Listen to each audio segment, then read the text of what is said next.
Imagine chewing through a boiled pig's ear, rubbery and tough, then ending the week with jam roly-poly dripping in custard.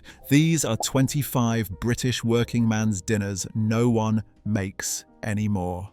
25. Dripping sandwich. When Sunday roast was finished, the precious beef dripping solidified into liquid gold. Spread thick on crusty bread with a sprinkle of salt, it became Monday's fuel for men heading back to the coalface. But this simple sandwich carried more calories than most modern meals. The rendered beef fat delivered concentrated energy that could sustain a miner through 8 hours underground. Each bite provided the kind of rich animal fat that modern nutritionists fear, but working bodies craved for survival. This wasn't food, it was portable power that cost almost nothing and kept Britain's industrial engine running on pure determination and beef fat. But when men needed something more substantial to start the day. 24. Fried egg and chips. Before work boots hit factory floors, working men needed breakfast that could last. Golden chips alongside runny eggs that turned simple ingredients into the fuel that built an empire, and the portions would shock modern health-conscious diners. The chips, cut thick and fried twice, provided slow-burning carbohydrates, while the egg delivered protein and fat. When that golden yolk broke across the chips, it created the perfect sauce for men who needed serious calories before serious work. This combination represented working-class practicality, cheap ingredients that filled the belly and provided energy that lasted from dawn shift changes to evening pub bells. But sometimes convenience mattered more than cooking from scratch. 23. Corned beef hash. Straight from the tin to the frying pan, corned beef hash delivered maximum protein with minimum fuss. Diced potatoes and tinned meat fried until crispy, feeding exhausted men who had no energy left for elaborate cooking. But the true genius lay in its versatility and speed.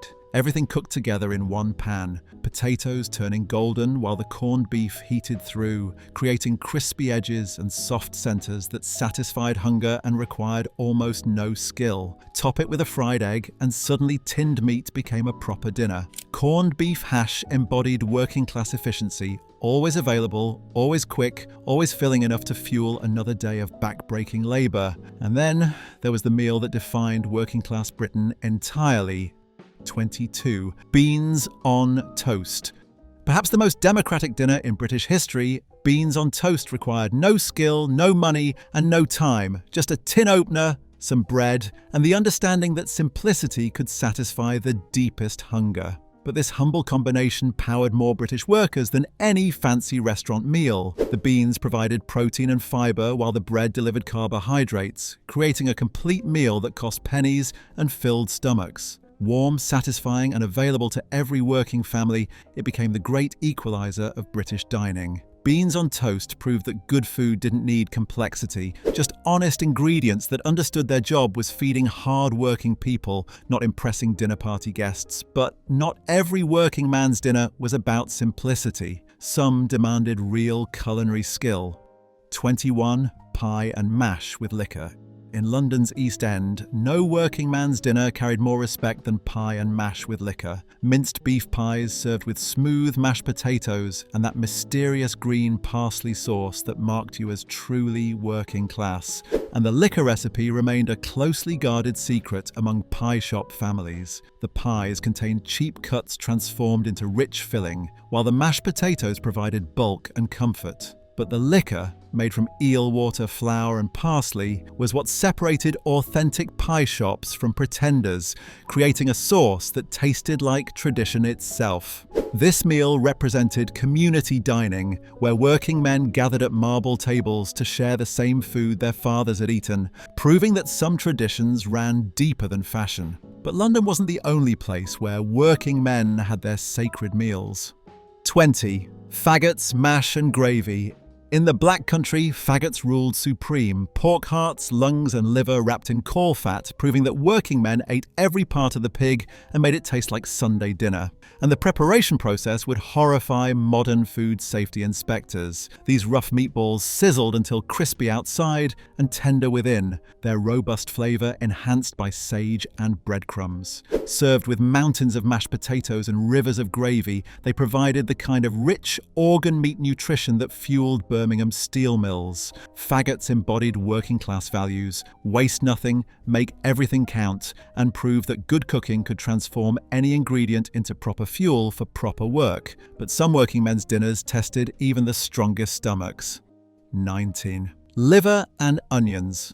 Rich in iron and cheap at every butcher, liver and onions was medicine disguised as dinner. Thin slices of lamb's liver fried with sweet onions until just cooked through, providing nutrition that growing muscles desperately needed, and the smell alone could empty or fill a kitchen depending on family traditions. The liver required careful timing. Too long and it became leather. Too short and it remained bloody. But when done right, paired with onions that had caramelized to sweetness, it delivered vitamins and minerals that hard physical labor demanded. This dish represented practical nutrition. When working families understood that food was fuel first, pleasure second, and that strong bodies required strong flavors. But strong flavors were nothing compared to what truly desperate times demanded. 18. Black pudding, egg, and chips. When working men needed maximum nutrition from minimum cost, black pudding delivered. Thick slices of blood sausage fried until crispy, served with eggs and chips that helped mask its metallic intensity, and the blood content would make modern diners flee in horror. The pudding provided iron, protein and fat in concentrated doses, while the egg added more protein and the chips delivered carbohydrates. Together they created a breakfast that could sustain the heaviest physical labor for hours. Black pudding represented survival eating elevated to art, proving that when men burned thousands of calories daily, every nutrient mattered, and squeamishness was a luxury they couldn't afford. But squeamishness was definitely required for the next dish. 17. Tripe and onions. For working men who understood that survival meant eating everything, tripe and onions turned cow's stomach lining into dinner, white, chewy, and utterly divisive across British working-class tables. And the preparation time required would test any housewife's patience. The honeycomb-textured tripe needed hours of slow cooking with onions until tender, creating a dish that was either beloved or reviled with no middle ground. Its unique texture and mild flavor provided cheap protein for families who couldn't afford to be selective about their meat sources. Tripe represented working-class pragmatism at its most extreme, proving that when men needed feeding and money was tight, everything had value and nothing was beneath the dinner table. But none of these compared to the truly shocking meals that tested working-class Britain. 16. Toad in the hole. Sausages baked in Yorkshire pudding batter until golden, making a few cheap sausages feed an entire family of hungry workers. The secret was timing, getting the fat smoking hot before creating crispy edges and soft centers. Toad in the hole proved that British working-class cooking was fundamentally about transformation and turning it into something that felt like abundance. But transformation reached its peak with the ultimate leftover dish. 15. Bubble and squeak. At the heart of working-class resourcefulness stood bubble and squeak. Yesterday's vegetables transformed into today's dinner, proving that waste was the enemy of working families everywhere, and every family fought fiercely over the correct proportions and techniques. The cabbage and potatoes sizzled and popped in the pan, creating the bubbling and squeaking sounds that gave this dish its perfect name. Crispy outside, soft inside, it turned Sunday's leftovers into Monday's fuel for another week of hard labor. Bubble and squeak embodied everything working families believed. Nothing was wasted, everything had value, and love could transform leftovers into proper meals that satisfied hunger and pride. But when working men wanted something more substantial than leftovers... 14. Shepherd's pie. Layer by layer, shepherd's pie built working-class architecture. Minced lamb with vegetables beneath a mountain of mashed potatoes that could feed a household of hungry labourers. But the assembly process required military precision to feed large families properly. The meat layer bubbled with onions and gravy, while the potato topping turned golden under heat, creating those coveted crispy edges that sparked family arguments over who deserved the corner pieces. Each forkful delivered different textures and temperatures that satisfied completely. Shepherd's pie represented working-class abundance, taking modest ingredients and creating something that felt like feast, proving that British families could make little seem like much through skill and determination. And when winter demanded something even more warming. 13. Steak and kidney pudding.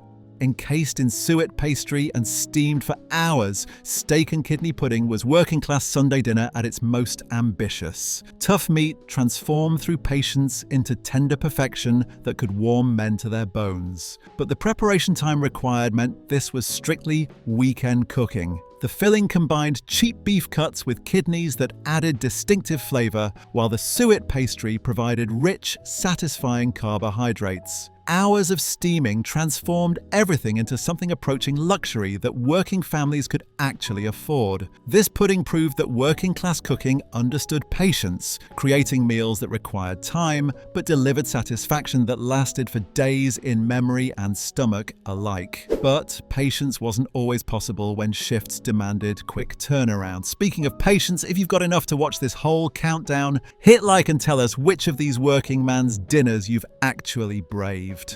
12. Lancashire Hot Pot.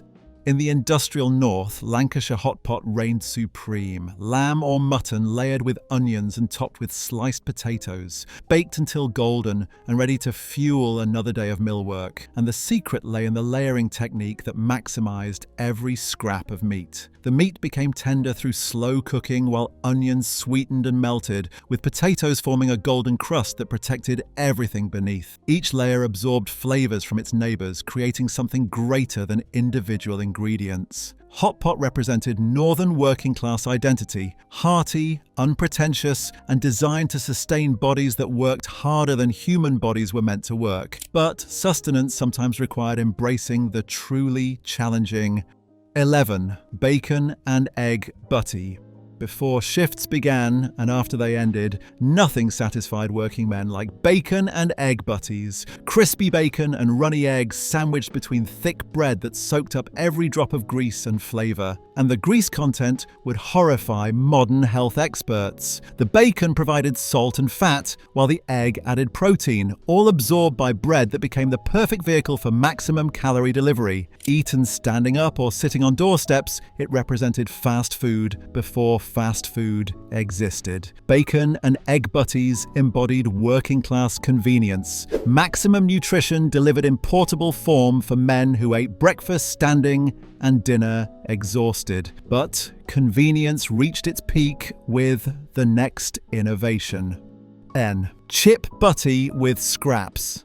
The ultimate carbohydrate delivery system, chip butties with scraps combined thick-cut chips with crispy batter pieces between buttered bread, proving that working men could find satisfaction in the simplest combinations. And the scraps were the secret ingredient that elevated everything. The chips provided substance while the batter scraps added texture and flavor, all held together by butter that prevented the bread from disintegrating. Eaten hot, it delivered immediate satisfaction and slow-burning energy for sustained physical labor. Chip butties represented working-class innovation at its purest, taking what others might discard and turning it into genuine fuel for bodies that needed serious carbohydrates. But when working men needed liquid warmth as much as solid food. 9. Scotch broth.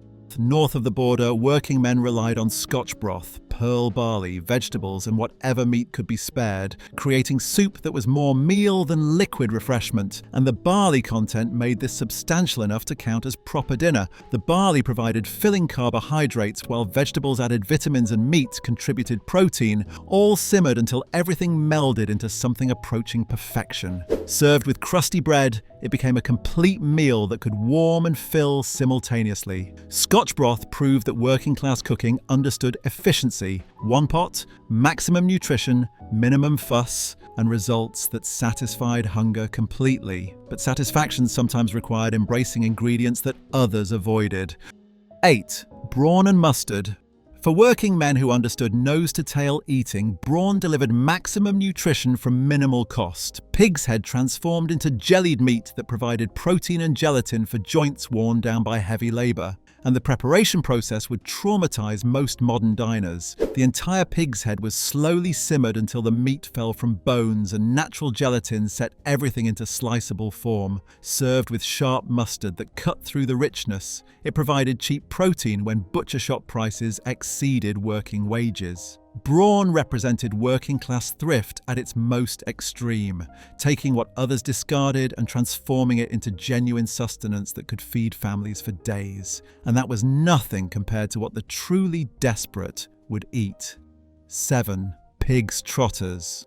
When working men needed every possible source of protein, pig's trotters provided gelatinous sustenance, bony feet that transformed through patient cooking into rich, satisfying nutrition that cost almost nothing. But extracting the meat required dedication that bordered on obsession. The trotters were simmered for hours until the tough skin became tender and bones released their precious gelatin, creating food that was equal parts nutrition and medicine for joints destroyed by physical labor. Pig's trotters embodied working-class determination, taking the cheapest, most challenging ingredients and proving that skill and patience could transform anything into proper food. But even trotters seem conventional compared to the next challenge. 6. Oxtail stew. Before oxtail became restaurant fashion, working men understood its potential. Tough, bony tails that transformed through hours of slow cooking into the richest, most satisfying stew that money could buy. And the bone-to-meat ratio would discourage most modern cooks. The tails required patient browning before hours of simmering with vegetables, slowly releasing their collagen and creating gravy so rich it seemed almost black. The meat that finally yielded was worth every moment of effort. Oxtail stew proved that working-class cooking understood value, taking what butchers sold cheap and transforming it into something that felt like luxury through nothing but time and skill. But luxury was relative when survival demanded eating anything available. 5. Boiled beef and carrots. When working families could afford a proper joint, boiled beef and carrots delivered maximum nutrition with minimum waste, tough cuts that became tender through patient simmering, while vegetables absorbed every drop of flavor. And the cooking time required meant this was strictly Sunday dinner territory. The beef slowly yielded its toughness, while carrots and other root vegetables absorbed the rich cooking liquor, creating a meal where every element contributed to satisfying hunger completely. The cooking liquid became soup for Monday's dinner. Boiled beef represented working-class Sunday best, taking time that was available and creating food that felt like celebration, while providing nutrition that would last through another week of brutal labor. But celebration was luxury compared to daily survival meals. 4. Pickled herring and bread. When money ran out but hunger remained, pickled herring provided protein that cost almost nothing. Oily fish preserved in vinegar, eaten with thick bread that absorbed every drop of flavor and oil. And the salt content would shock anyone monitoring their sodium intake. The herring delivered essential fats and protein, while the vinegar preservation meant it lasted indefinitely, creating emergency food that could sustain working men when nothing else was available. The bread provided necessary carbohydrates. Pickled herring represented working-class survival food at its most basic, maximum nutrition for minimum cost, available when traditional meat sources exceeded the weekly budget, but even survival food seemed luxurious compared to wartime innovations. 3. Saveloy, chips and mushy peas. The ultimate working man's takeaway, saveloys with chips and mushy peas delivered maximum satisfaction from minimum investment. Bright red sausages that looked artificial but tasted like childhood and satisfaction. And the artificial colouring would horrify any modern food regulator. The saveloy provided protein while chips delivered carbohydrates and mushy peas added vegetables, creating a complete meal that could be eaten standing outside the chip shop. Everything was designed for maximum flavour and minimum sophistication. This combination represented working-class fast food at its finest. Honest, filling, and designed for men who ate quickly before returning to work that never really ended. But when working men wanted something sweet to end their meals, 2. Spam fritters and chips. During rationing and long after, spam fritters transformed processed meat into something approaching delicacy, proving that skill could improve any ingredient, and the processing methods would disturb anyone who investigated too closely. The spam was sliced thick and coated in batter and soft inside, creating something that somehow tasted better than it had any right to. Served with chips, it became a meal that sustained British workers through the hardest times. Fundamentally about transformation, taking whatever was available and making it taste like something worth eating. But at the heart of working man's desserts stood one unshakable tradition. One jam roly-poly. When working men needed something sweet to end brutal days, jam roly-poly delivered. Suet pastry rolled with jam and steamed until tender, and the steaming process filled entire houses with the promise of sweet reward. The pastry emerged golden and tender, while the jam had melted into sweet pockets throughout, creating dessert that felt like luxury while costing almost nothing. Served with custard, it became the reward that made hard labor worthwhile. Jam roly-poly represented everything working men needed from food: comfort, satisfaction, and the promise that life contained sweetness even when everything else was bitter. These dinners didn't just feed working men, they built the foundation of British character, proving that good food could come from simple ingredients when prepared with skill and love. Which of these working man's dinners brings back the strongest memories? Share your stories in the comments below. Let's honour the meals that powered Britain through its greatest challenges. Don't forget to subscribe for more journeys through Britain's incredible culinary heritage.